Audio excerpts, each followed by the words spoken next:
आज बनवला आहे मी मँगो मिल्कशेक। त्यासाठी घेतले मी मध्यम आकाराचे 3 आंबे। एका आंब्याच्या छोट्या छोट्या फोडी करून घेतल्या आणि दुसऱ्या दोन्ही आंब्याचा पल्प तयार केला। मग साखर घेतली, व्हॅनिला आईस्क्रीम घेतली आणि मग दूध अंदाजे अर्धा लिटर असेल।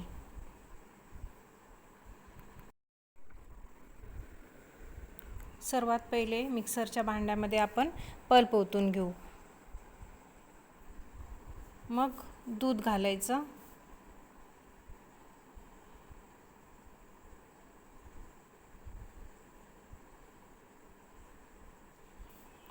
आणि नंतर आईस्क्रीम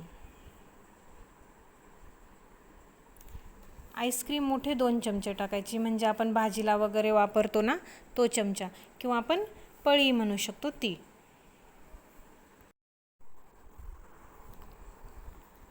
आणि मग 4 चमचे साखर।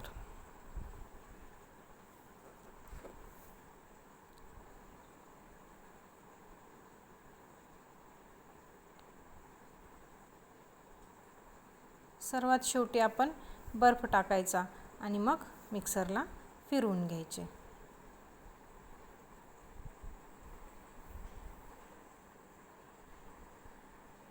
सर्व करताना सर्वात पहिले थोड्याशा आंब्याच्या फोडी, म्हणजे थोड्याशा 4-5 टाकायच्या।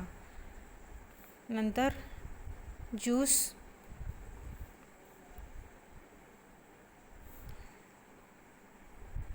आईस्क्रीम,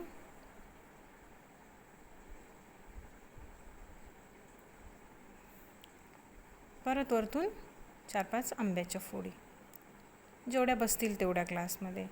थोड्याशा जास्त टाकल्या तरी तुम्ही चालेल। आणि मग थंडगार मिल्कशेक एन्जॉय करायचं। एवढ्या साहित्यामध्ये 6 ग्लास मँगो मिल्कशेक तयार होतो। आणि तुम्हाला सर्वांना मँगो मिल्कशेक आवडला असेल तर तुम्ही करून बघा आणि आपल्या व्हिडिओला लाईक, शेअर आणि सबस्क्राईब करायला विसरू नका। बाय।